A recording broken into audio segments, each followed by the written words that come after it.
way back in the day of video games, back when games were newer, let's newer, let's say around like the 90s, the early aughts, whatever.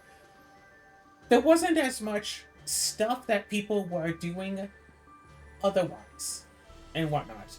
Like if someone might actually have like 8 hours to entertain themselves, and it's like basically the alternatives were watch a TV program that by today's standards would be insanely boring. Like I've seen some of those old shows. They take half an hour to do what would now be maybe a 10-minute scene at the most. Like old TV shows could take half an hour to fill what might be done in 2 minutes these days.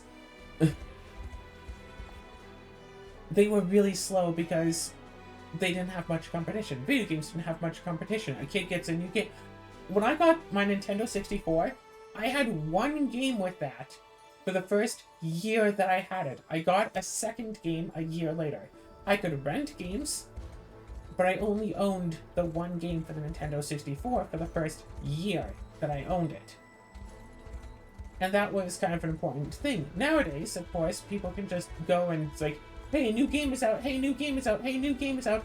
Oh, and even if they don't have money for it, it's like, oh, you have a computer, you can get Steam, download all sorts of demos or free games, and, like, a person could play for a lifetime with free games on Steam. Oh, you don't like the Steam games? Okay, fine. Download an emulator and play ROMs for free. It's like, oh, you have a Switch? You can get games and demos and stuff for free on the Switch and still play those. PS5 and Xbox One, whatever the new Xbox is, you could probably do the same on those. You couldn't do that in the 90s. You got a game, maybe you could have your parents spend, or, have yourself spend money to rent a game, but, like, you had it. So, some, 5-year-old kid with, like, Legend of Zelda, or heck, some 30 or 40-year-old adult with Legend of Zelda, it's like, nope, this is the game that I have, and this is going to be my free time. And so I'm just going to inspect every single thing that I can and actually spend time with it. That's why older games that's part of the reason why older games were just longer. But then it came like, oh, everyone started getting busy, there's more stuff, like, Legend of Zelda was, the first game that actually had saving? The first video game that actually allowed you to save your progress? Fact check me on that. I'm not 100% sure about that. But that is a claim that I'm making until someone can show me otherwise. Do you have any evidence for otherwise? Because that is the claim that I'm making. Okay, your claim is what precisely? The Legend of Zelda for the Nintendo Entertainment System is the first video game that allowed you to save your progress. I know that there are games that came before it that allowed you to, like, write down a code so you could jump back in where you left. That's not saving your progress. I'm talking actually, like, pause, save game, turn it off, turn it back on, reload your save. Yeah, if not the first, then definitely one of the first, for sure.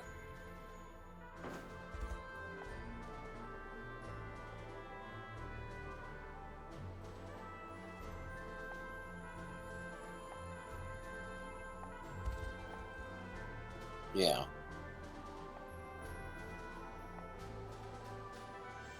Not certain which.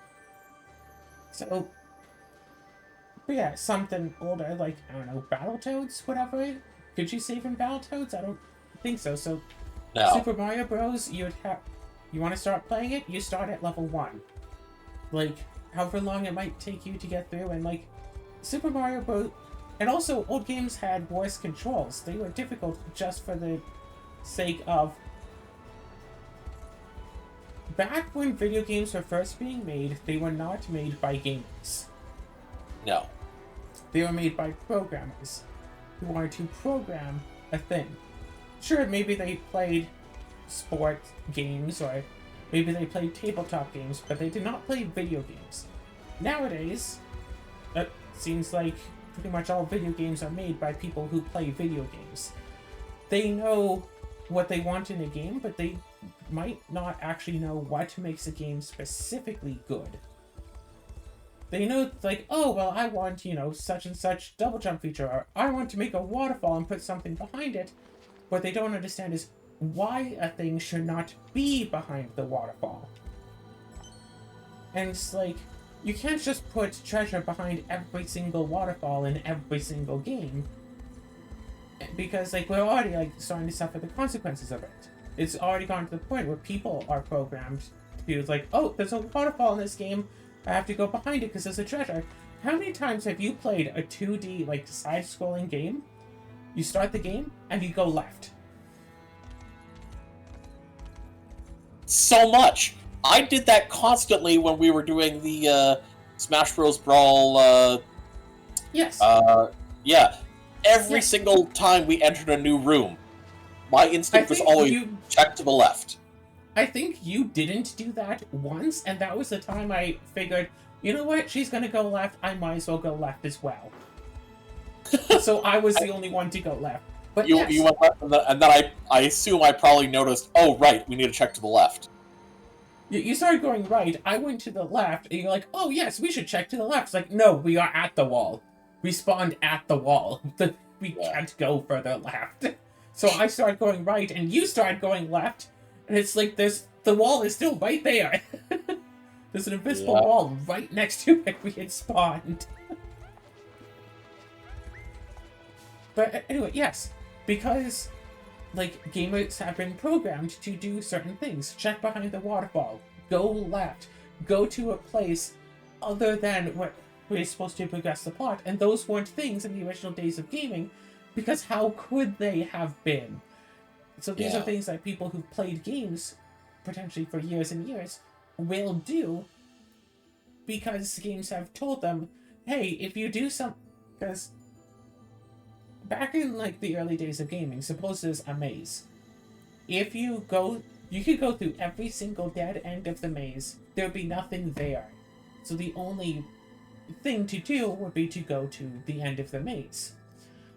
However, in a modern game, there's a maze. Every single dead end, or at least half of the dead ends, if not every single one, will have something. Or at the bare minimum, there will be something in the maze.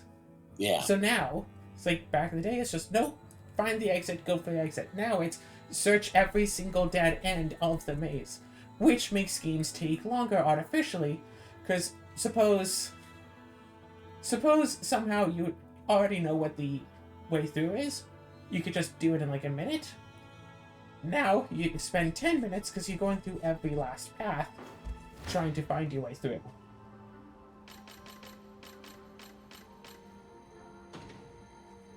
Because you figure, oh, there's going to be something. There's going to be a little like Easter egg or something. For my time, I'm going to get rewarded for my time. Like, I remember playing Uncharted, I think specifically Uncharted 2. There's, I also want to call it a platforming section, but no, it's like a climbing up buildings and stuff section, where if I'm going along a path and I find a trinket, I know that I'm going the wrong way and have to go back a bit. Because that's at the dead end. They put trinkets at the dead ends. But, if someone wants to get all these trinkets, they have to go to every dead end. You know what? That happened when I was playing in Paper Mario Origami King. There's a section of the game where you basically are... There's two paths, and you have two NPCs. One recommends one way, one recommends the other way. And I think... And you have to do it once, you have to do it a second time.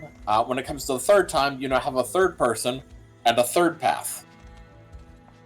And every time, like, I would always check, the wrong way first, except for once, where I did one of the wrong ways first, I think. No, right, the second time I went the correct way, because the first time, oh, yeah, there's nothing at the end of this.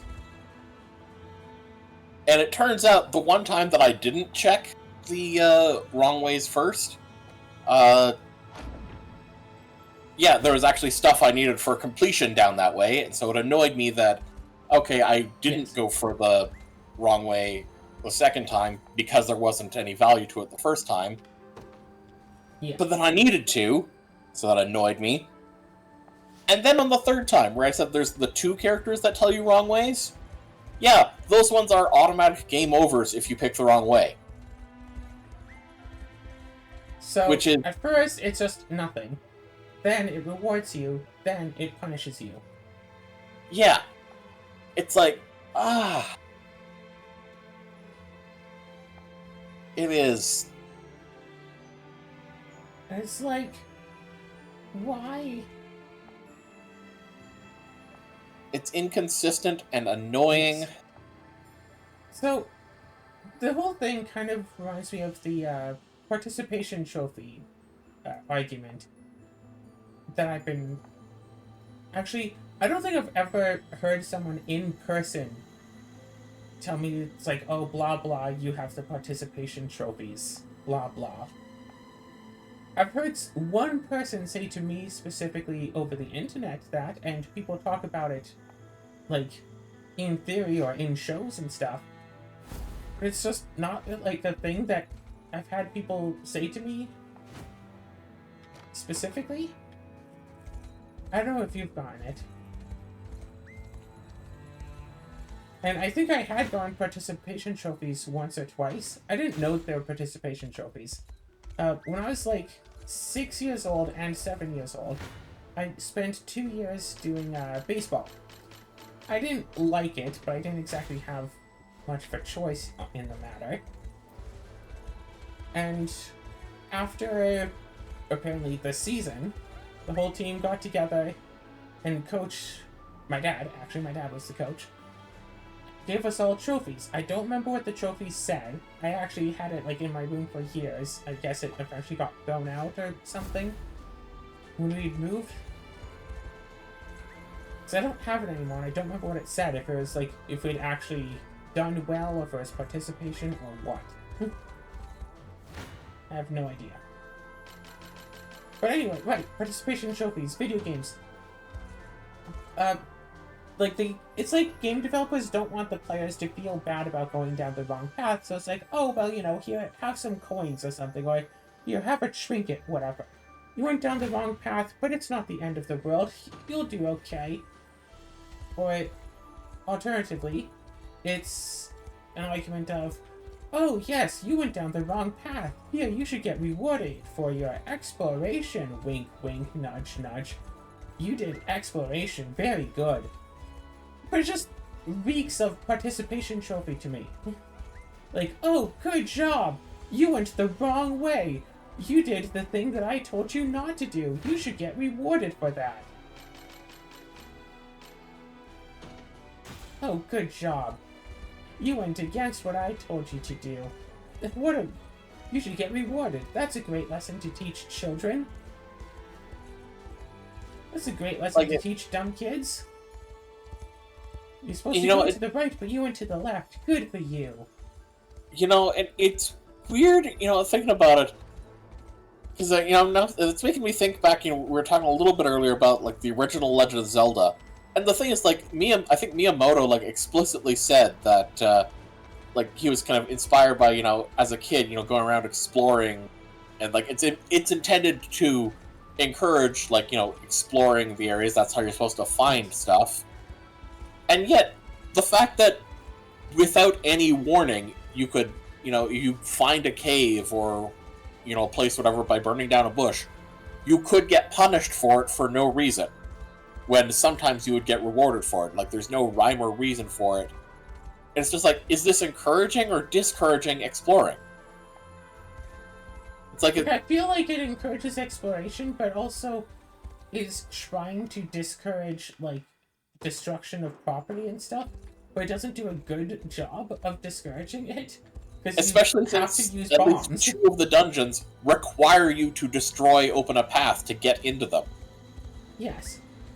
So, like, I could see it working in a different game that doesn't require you to, like, bomb your way through. But then, like, say something like Undertale, for example. if you somehow got like bombs in Undertale that you're supposed to use for a specific thing, but you could use them to blow up a wall, and then someone's like, "Hey, why'd you blow up my door?" Blah blah blah. I could see that working in Undertale. Yeah. But Zelda, it seems very out of place. But Zelda also seems very, I'd almost say, like a tongue in... Zelda, or at least Zelda 1, seems rather...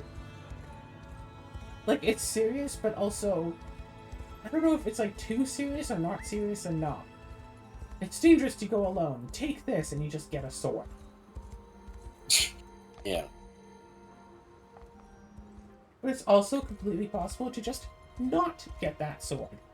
But I think... I feel like there's just something about, like, that cave being there. You go up, down, left, right, or into the cave.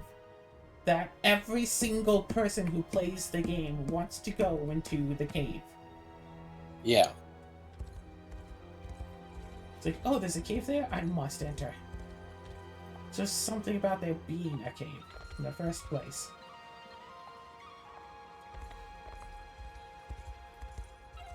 And if you do stuff right, you can convince the players to play the game exactly how you want them to. And in fact, that's somewhat similar stuff that I do in D&D. Like, if you want the players to do something, you have to make it seem like that is the best option for the players to do for sake of, like, fun or doing things. Or sometimes you just trick the players. Like, okay, you know, you come to a fork in the road. You can go to town A or town B. I only have one town started up. They want to go to town A? Okay, cool, that's the town I made. They want to go to town B? Cool, that's the town I made. They want to split up and have some of them go to town A and some of them go to town B? They arrive in two identical towns. Both of them are the town I made. Boom. Plot thing. Because I saw that on, like, a thing, right? Where, like, oh, I've only made one town, so I'll make it whatever town they go to is the one that I made. And then the party wants to split up and go to both towns at once. Oh my gosh, what do? I cannot improvise that much. I can't either A, make up a town, or B, convince the party to actually stay in. If you don't want the party to go to both towns, have there be one town. You are God. There's one town.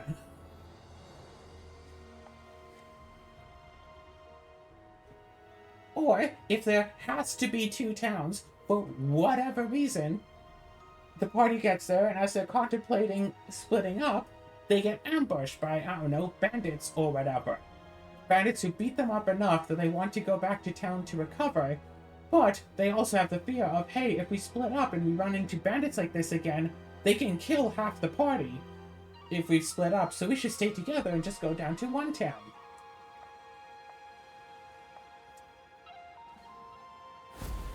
Like, as the DM, you can absolutely control your party if you know what if you know how to do it.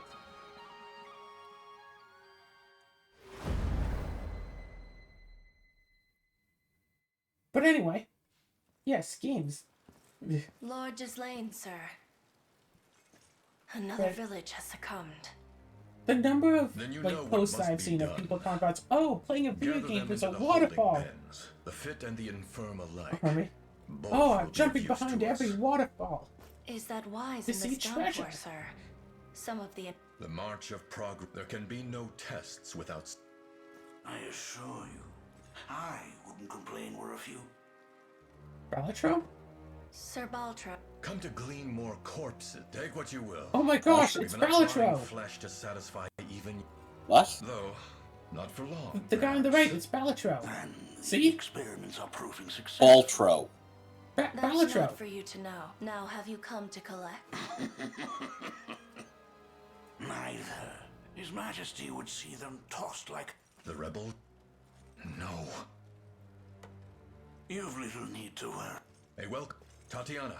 Yes, my lord. Guards, rally the defense.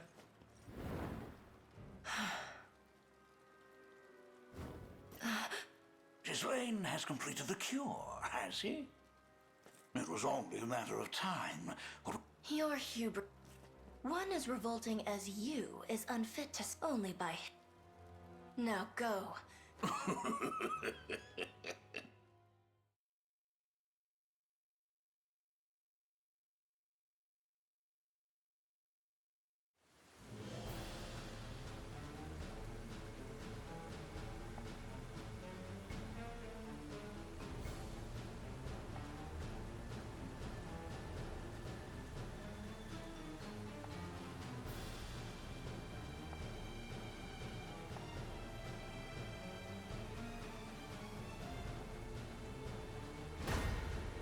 Okay, well, anyway.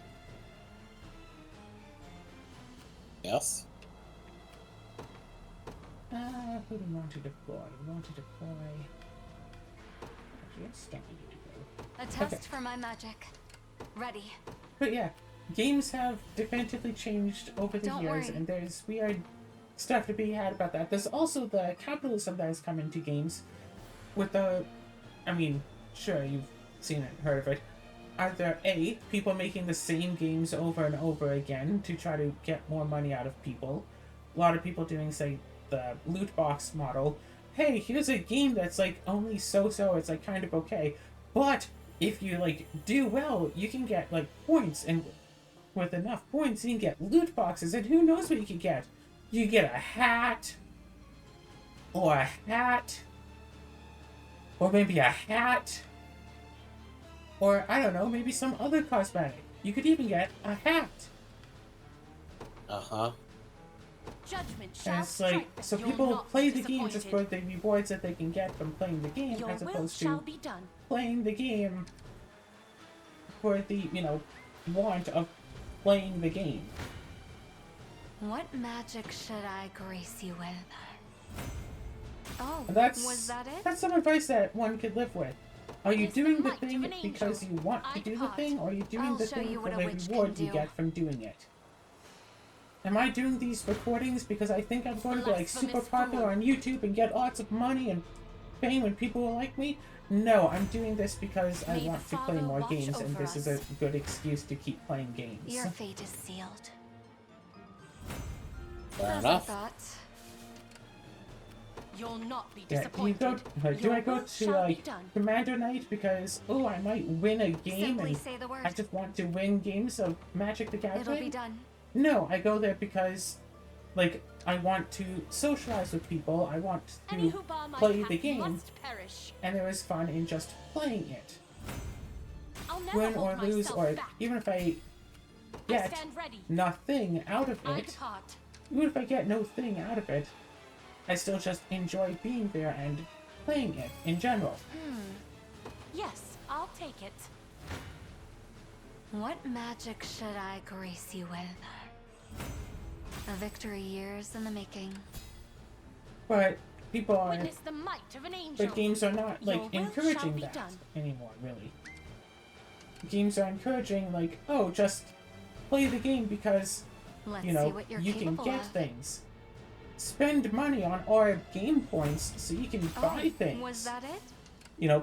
Play this MMO, Ready. not because the MMO is fun, but because if you grind your character for 60, 70, 80, 90, 100, 200, 300 hours, maybe you can beat up someone else who hasn't grinded for quite as many Don't hours as worry. you have. Oh, you don't have the time to keep grinding your character? Well, if I you give stand us ready. money, we'll use I that take to money the skies. as pseudo time What and magic make it should as I if you had grace spent with? more time on playing the game I've instead. depleted my magic. Yeah, just I'll give show us you what a like, witch can do. $20 and we'll like bypass 20 hours of grinding. See, that's an amazing deal, isn't it? Simply say the word. It's like, but if the grinding itself, the thing that you're doing most of the time, isn't fun, then, strictly speaking, you shouldn't play the game. You'll not be disappointed. Hey, stranger. How you doing? Blasphemous fool. You have my aid. May the Father watch over us. Witness the might of an angel. Your will shall be done. I'll not go easy on you. I'm here. You have my aid. Just do it.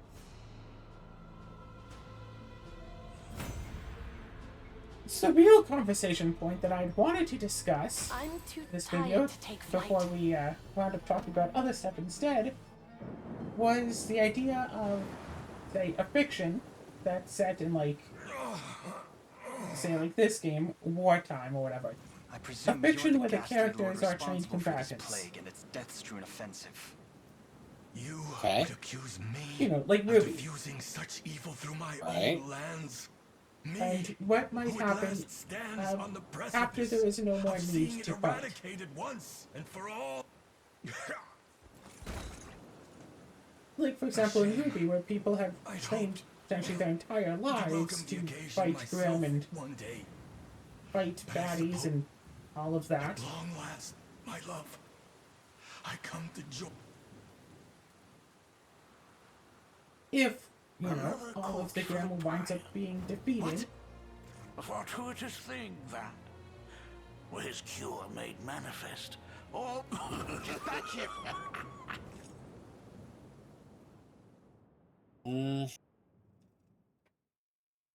Like, say, what would happen to Team Ruby if, after escaping the Ever After, they found, yeah, no, Salem has been defeated, all of the Grim are gone, all of, like, the bandits and mean huntresses and huntsmen have all been stopped. I stand ready. Nope, you have nothing to worry about Ready. anymore. All of that is done now. I'm on my way.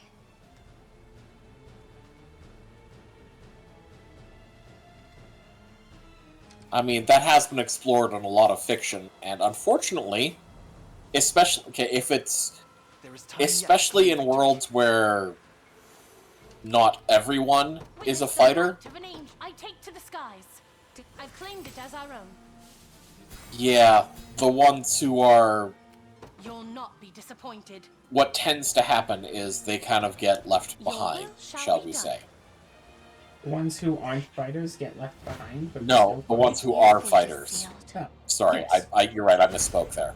See, They buddy? tend to be neglected by their societies. We might want to reassess. Don't worry. Here I am. I mean, and honestly, we see that the world today already. As I thought. A victory years in the making. Time is no friend to us now. Witness the might of an angel. I depart. A divine blessing. You'll not be disappointed.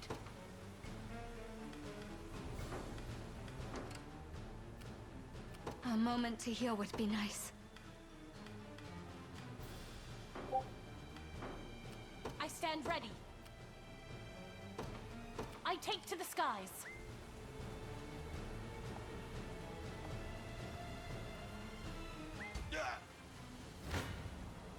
Any who bar my path must Yeah, I had perish. to dream about that. An at offering to one the point. heavens. All of the Grim are defeated. Salem is I'll not no go more. easy on you. Everyone just has to toss away their weapons that they've grown I'll never rather hold attached myself to. back. People are celebrating because, hey, the Blasphemous world can fool. actually be at peace. May the Father watch over us. And then now that everyone's unarmed, some great evil emerges from under the surface of the earth itself to Any who take bar my over path now that must everyone has let their perish. guards down. I need Oh to yeah, I rest think that was in reasonably. one of the Simpsons You'll not episodes, be one of the disappointed. Halloween specials, where the Simpsons family got a monkey's paw, We Lisa might want wished to for reassess. world peace, and then aliens came and It'll be invaded. fine. Yeah. And then Flanders got the paw and wished for like a thing to stop the alien invasion, and Mo chases up the aliens with the bolt, with the 2x4 with the nail. Yep. Mo. I want a turkey sandwich. I don't want What any funny magic surprises. should I grace I you don't- with? Was it? I don't want it to turn me into a turkey. I don't. It's like, I just want a normal turkey sandwich with no funny surprises.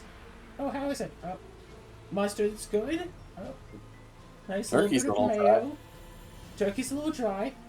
The turkey's a little Turkey's dry. a little dry! He didn't want any weird surprises, so I gave him a normal one instead. I can't keep going. Resurrect. Oh my gosh. Yeah, that. I feel like that would have been really useful for the longest time now.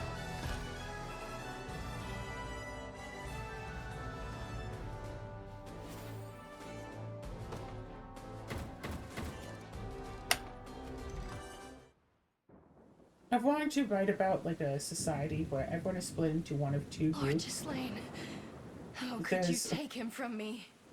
The groups that go out and What like have you found? fight the monsters, whatever, Horrors taking and the form, groups my that prince. take care of the city. The jail is rife with corpses of the townsfolk in every which corner. Likely victims of the plague. Tell our And men what to do you stay mean by clear of take its care paths. of the city? But of course, Like, say, Rumors mayors, speak of your lord CEOs, using his people own who run people for businesses, dark people who work experiments at the into plague that businesses. sweeps this land. Basically, What say you? in essence, every single You're job an that would benighted exist on fools if you Earth. believe such tripe. Come on, Elaine. There's Oh, only one way to find out what he was Basically up to. every. We've got to you mean Germany? You won't What? disturb Lord Gislaine's research. Yeah. Not while I still draw breath. Then perhaps you'd be willing to serve That as our basically, guide. yeah. Every adult, Everything that's okay, in transpired, Germany, Tatiana. basically, Please. yeah, if you're an adult, you are required to either join the military or basically join This manor is where administration Lord Gislaine of, conducted his like research. cities and stuff with that. You know, I was Well, expecting also I'm- keep I'm- in a mind horrible monster under that the that people mask. taking care of the cities Turns are out also you're just a like regular girl. parents and whatnot. It was years ago Yes. that this horrific illness first emerged, swept through our Like, population. No, I'm definitely like- oversimplifying, Like their but job is like Lord that is their Gislaine's goal wife is was to among be the a victims. parent. He was never quite the Not same. they So the are people who are- parenting, like people who are in the military are not allowed to have children? He made it his if they sole have mission in children, life to well, find they the can't cure. be, you know, going out to Even if fight it meant monsters, enlisting or, the you know, services going of out a to fight and stuff while monstrous also looking necromancer. after a child. And thus, Gislaine victimized his own people for his Again, experiments. maybe I'm just Then misunderstanding offered what their you're trying to vacant get bodies at, then. before this necromancer. You misjudge him. My lords, absent a clear answer, no solution. Such a Their sacrifices, You imply he found... not completely, but the seed, and it can grow. Please, a cure would, though. Should it mean allowing such ignominious research to? You have my trust, Tatiana. Take up the duty Ghislaine held so dear and see it... What about the rumors? Buying into... We meet them head on. As long as the sick are treated with dignity and honor, that tide will turn. In the end, these studies are meant to benefit all who call Fevrith home. If he was even half the man you claim, that was Lord Gislaine's intention from the very beginning. am I to face no sentence? Our enemy here is Zenoira, not you. You only mean to shackle me in their stead. The liberation exists to grant freedom, not oppress the downtrodden further. In that case, I'd like to exercise my freedom to join you on that journey. What about your cure? To be candid with you, it's almost finished. Enough so that I needn't stay here myself. My men should be more than capable of handling the rest.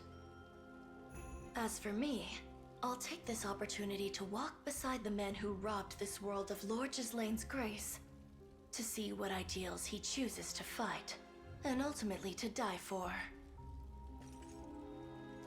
And, when that moment inevitably arrives, to be the one to sound the death knell myself. Come on, only an idiot would let you... Very well then. Should have known that was coming. Be warned, you may be awaiting my death a great many years. That, and you'll be expected to earn your keep in the meantime. Welcome to the liberation, Tatiana.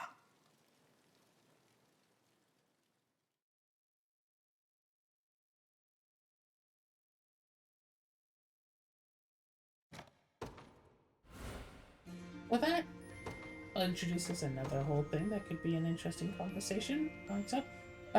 Right. So essentially, every person, once they reach, like, college age, they go for schooling on either, like, the how to fight monsters, or normal classes of, like, how to, take care of the populace. Like, maybe they get into, like, childcare and they want to be, like, a daycare worker. Whatever. Okay. They're either working jobs or learning how to go out and fight. So imagine, like, colleges, like, either separate colleges or a big college, like, split in half. It's basically just two colleges stuck together. Sort of an idea.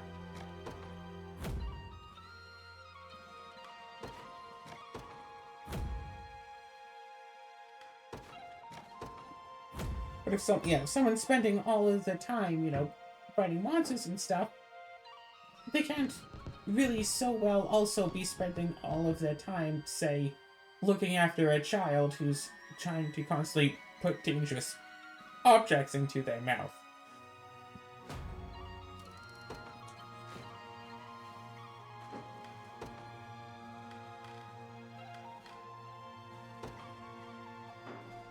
If you're certain.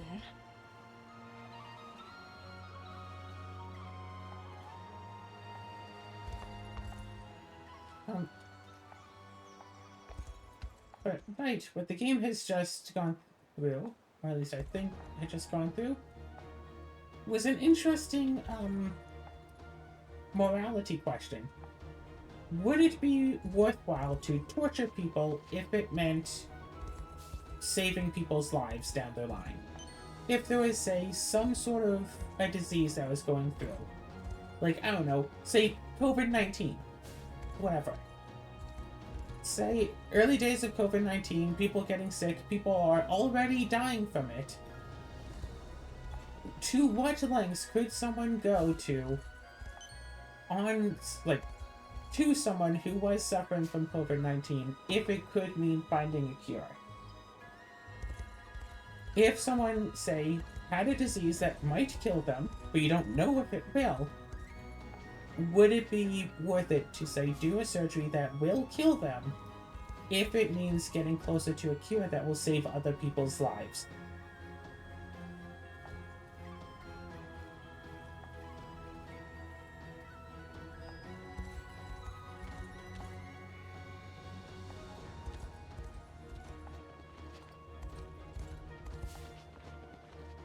Has the person volunteered?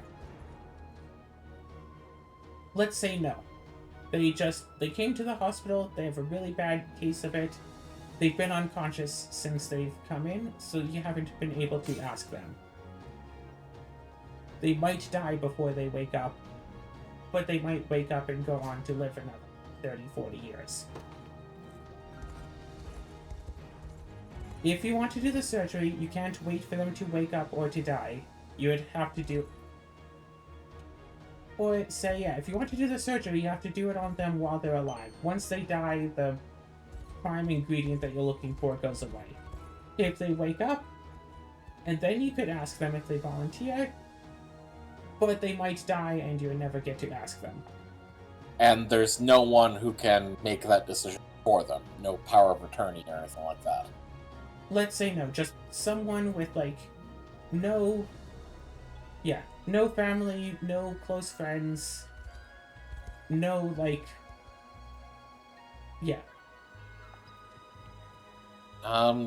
Congratulations, you've now stumbled upon an ethical dilemma that happens on a regular basis in hospitals. Exactly.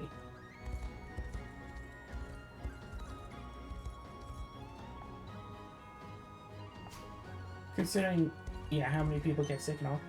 And on a similar, somewhat related, but not completely related note, back in, 1950s and before, I think, ethics of science were a lot worse than they are now. People doing very inhumane experiments to people and animals. But, what we learned scientifically from that is a lot. No, Cinnamon, I'm not doing these experiments on you. You're fine. It's You're one of those fine with hard. me talking about chopping up people, but as soon as I talked about unethical treatment to animals, he wanted to leave. Yeah, that's it. Well, like I said, it's one of those ethical, dilemmas. It's just like, Is it worth it to torture someone if it means increasing human knowledge? Is it worth it to torture an animal? Like the monkey's mother project. I don't think that's the actual name, but that's how I remember it as. Are you familiar with that one? I mean, not by that name, but I might be familiar with it if you use the correct name. So, the idea was, would a being, and in this case it was a monkey, what does a being go to, what does a being see as its mother? The one who provides the care, or the one who provides the comfort? So they basically locked a monkey in a room, in a cage, and they had a mother that was made out of just pillows. Basically just a pile of pillows that kind of looked like a monkey. That was it. And they had a second fake mother that was, metal wires in about the shape of a monkey, but this would also provide milk. If the monkey climbed up onto these wires, it would be able to have as much milk as it wanted. And, of course. And so they watched what the monkey did, and the monkey would go to the wire mother for sustenance, but then go to the comfort mother to, spend most of its time with the comfort mother instead of the wire mother, even though the wire mother gave it food, and the comfort mother didn't. It would still see the comfort mother. It'd still prefer to spend time with the comfort mother. And then they ran a series of tests where they'd have the monkey just be, in a much smaller cage with the two fake mothers, and then scare the monkey to see where it would go to, the comfort or the sustenance. And from what I recall, basically every single time it would go to the comfort that provides no sustenance over the sustenance that provides no comfort. I don't know what in the scientific community this, advanced or gave us.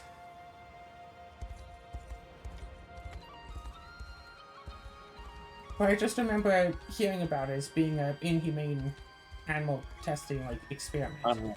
Unfortunately, as you end up finding with a lot of those experiments and stuff from that time, it really feels like, regardless of what they thought they were experimenting on, ultimately, it really feels like most of those experiments are, you know what, we're going to do something, and we're going to see what happens. And that's it.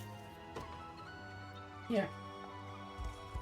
I remember hearing an experiment that was, they trapped a mouse in, a little teeny tiny cage, a mouse-sized cage, and brought another mouse in that could free the prisoned mouse. And 10 out of 10 times the mouse would free the imprisoned one.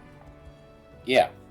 And then they decided, okay, we'll put some food, we'll put some food around, and then do the experiment again to see, okay, does the mouse eat the food, then save?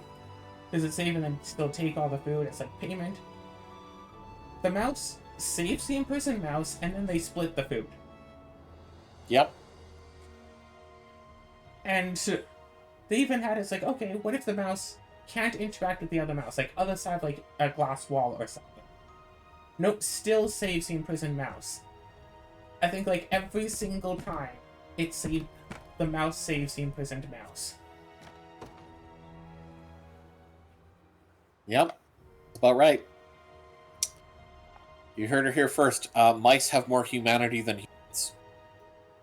Yeah, I would be interested in seeing, that amongst you. There is something about humans that is... Because humans get... I'd say, more influence from other humans than I'd imagine that animals really get from other animals. Especially in the modern day, but like, you know, even so much as 50 years ago, the average human might meet like 1,000 people in a lifetime. But now, like, I could go onto a new Discord server and chat with 1,000 people at once.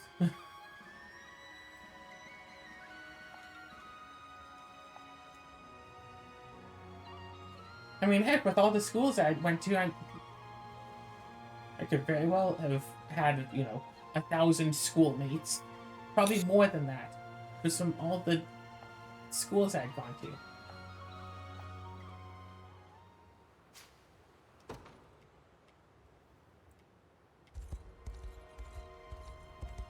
Like, the world is getting faster, but humans aren't, like, evolving to be as fast as, like, the world needs to be.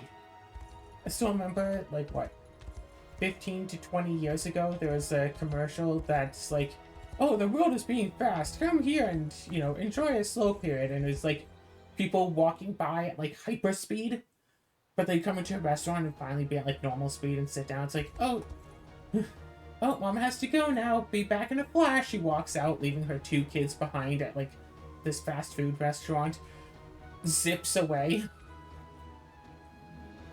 And it's like, did you just abandon your kids? Yes. It's like, excuse? Why? What?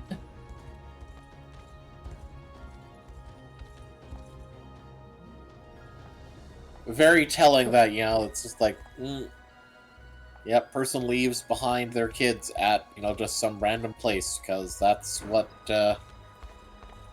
Like, that wasn't even the point. Like, that wasn't even the point. Yeah.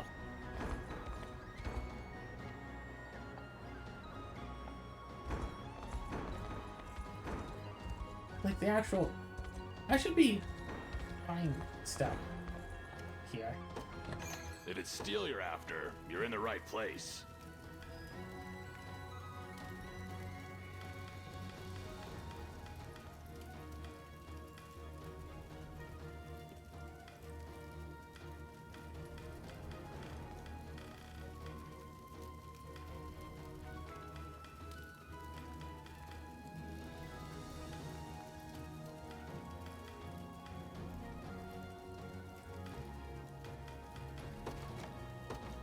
Done and done. Right. There was stuff. I was thinking.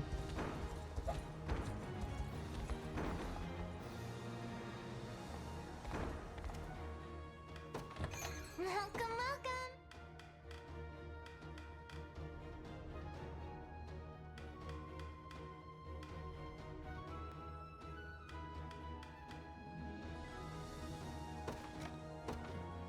Appreciate it. Bye.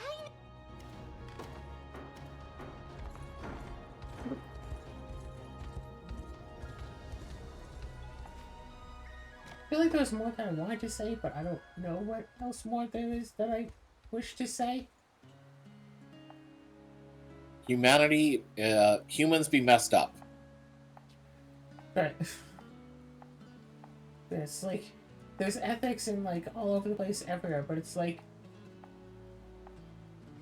yeah, if it's like, surely it would be worth like sacrificing one person to save the world. If there was, I don't know, some big doomsday event, like say nuclear bomb storage was about to go off, and maybe, I don't know if that actually it might destroy the world, nuclear winter.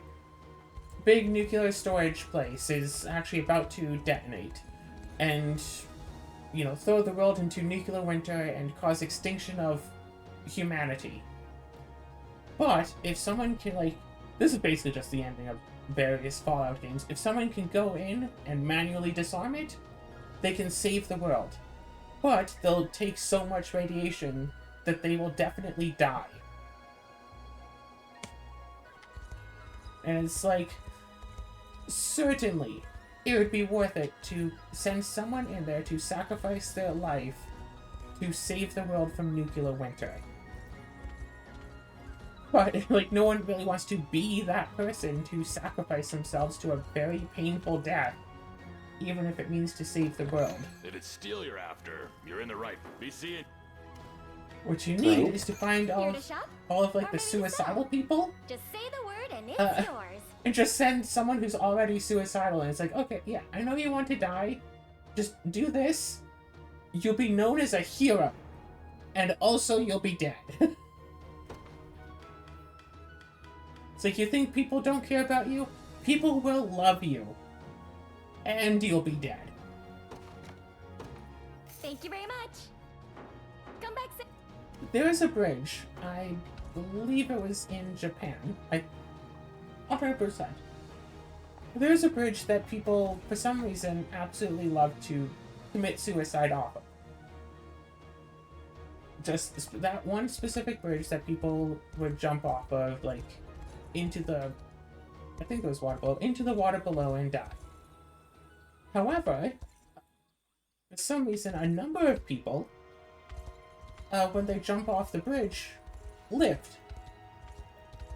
And every single one of those people who lived from the jump, when interviewed afterwards, talked about how after they had jumped, they'd realized that every single problem that they had had in their lives, all of the reasons that they had for jumping off of the bridge, could have been solved, except Here to shop? Or maybe to the sell? only problem in their life Just say that the word couldn't and it's wind up being yours. solved was the fact that they had just jumped off a bridge. And considering that every single person who lived had apparently had that same thought process, that leads to either one of two things. Either A, that's an extremely common thought process to have after jumping off the bridge, and a lot of the people who had died had also had that same thought process, but weren't lucky enough to live. Or B, only the people who had had that thought process wound up living because there is some sort of a weird fates thing or death thing that is involved that sorted out the people. And there's no way of knowing unless we can somehow bring back someone who had jumped and died to ask them what they had thought. Thank you very much. Like, you get what I'm trying to say here? Come back soon. I think so.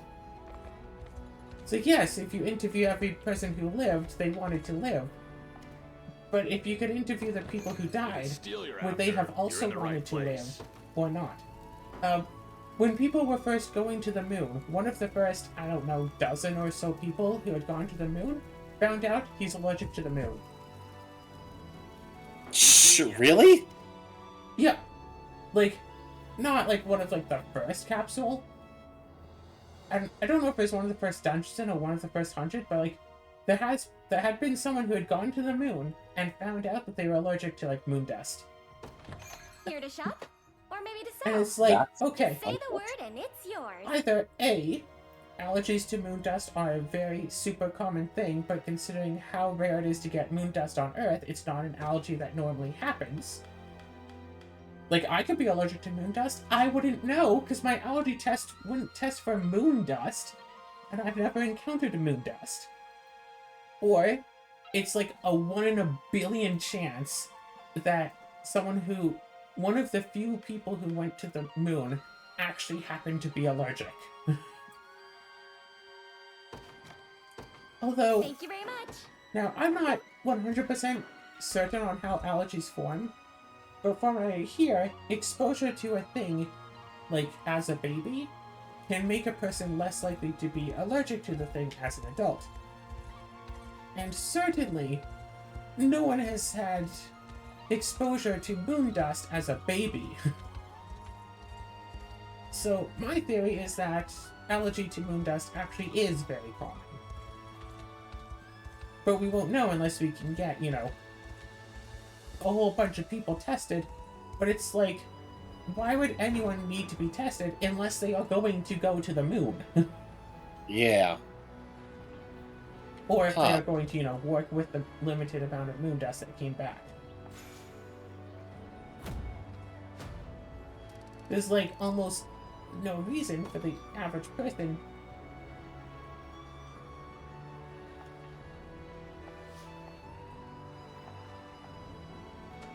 What's my map doing? Cool.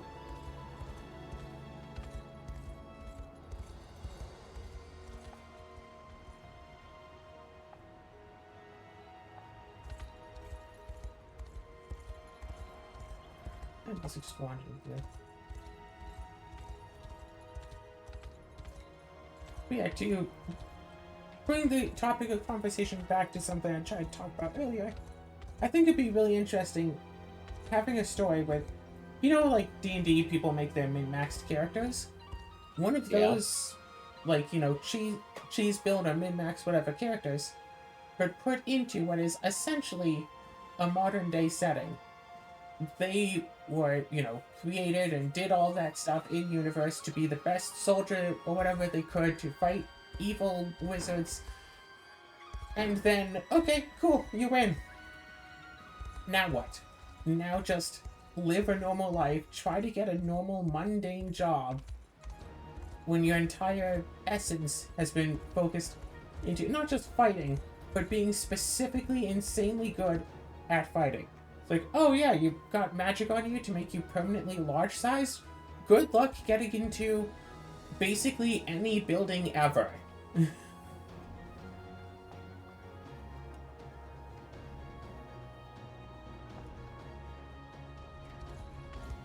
Like, I think that could be a really interesting either story or series of short stories of different, like, say, cheese build, like, whatever. Just, okay, now just live like that. If it's steel you're after, you're in the right. Be seeing. Here to shop? Or maybe to sell? Just say the word and it's yours. I feel like that could be a really interesting, like, final chapter for, like, a D&D campaign that's been, you know, lasted a super long time. Come back. Just, okay. Now, here's a little project for you. Write a story about how your character, like, incorporates into normal daily life. Like, what do they do after the adventure is over? No more need for adventuring. No more need to do any of this stuff. What does your character do now that there are no more monsters to be fought?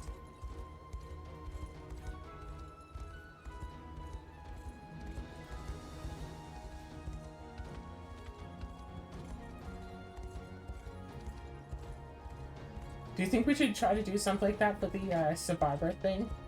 After the different characters, like, wind up losing and going to their new lives? Just, I mean, right, like... I mean, absolutely. Like, there'd be no point in doing it if we didn't do that. Yeah.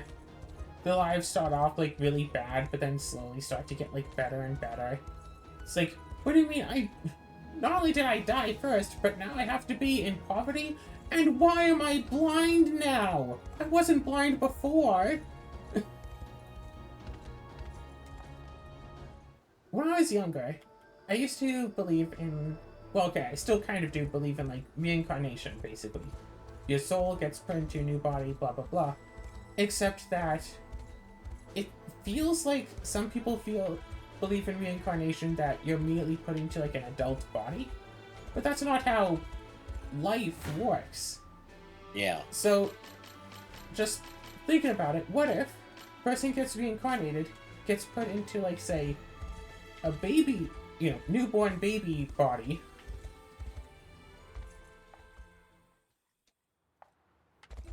and during, like, the first few years of life, the baby, who can't talk in this, like, new language, doesn't have, like, the motor skills to be able to use their new body properly, they wind up forgetting about their past life.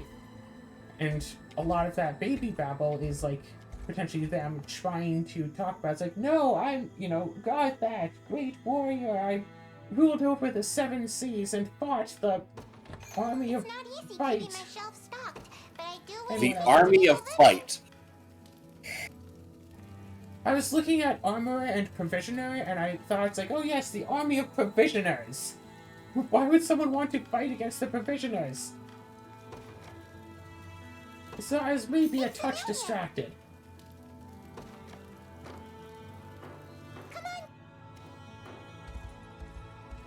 But yeah, and then of course, as they like grow up, as they grow into like being like a toddler and whatever, and a child, they wind up like potentially forgetting about that. But even as a child, they just use this like, oh yeah, play pretend. I am the great fighter Gorthiax. It's like, sure you are. And then, you know, they get told, no, that's just make-believe, that's just a game, that's not real, that's not real, that's not real, that's not real. So eventually, like, okay, fine, I'll just play by your rules then. And what if the people who supposedly, like, have autism are actually just a little bit, like, more connected with their past selves? And it's like, but these are the rules of the life that I used to have before here, and they make more sense than the rules here. Why do I have to keep following your rules when they don't even make sense? Your rules make no sense. My rules at least make some form of sense. Why do I still have to do the things that you tell me to? None will get through me. When none of it ever actually makes any sort of sense.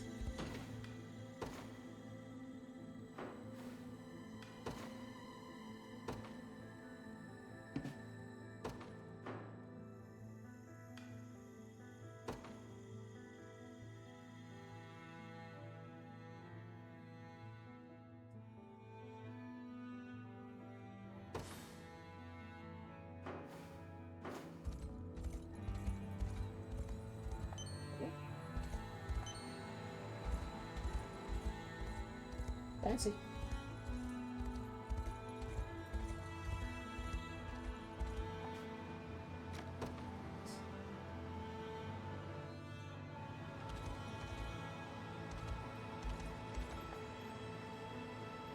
I feel like if you really wanted to make like a Catholic angry, you would just say something like, oh, heaven, is that an isekai?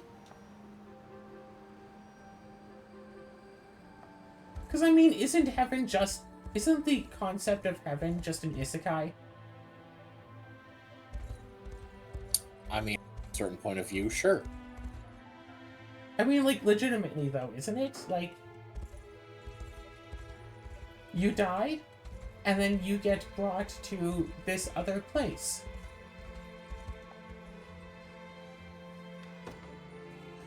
And yes, everyone who dies winds up coming here, and everything's going to be all amazing and perfect and all of that, but only if you're good.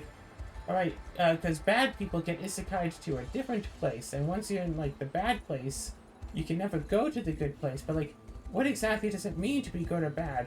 And, like, how would, like, anyone know who's good or bad? Is, like, people would have to be, like, you know, paying attention to this, and all, like...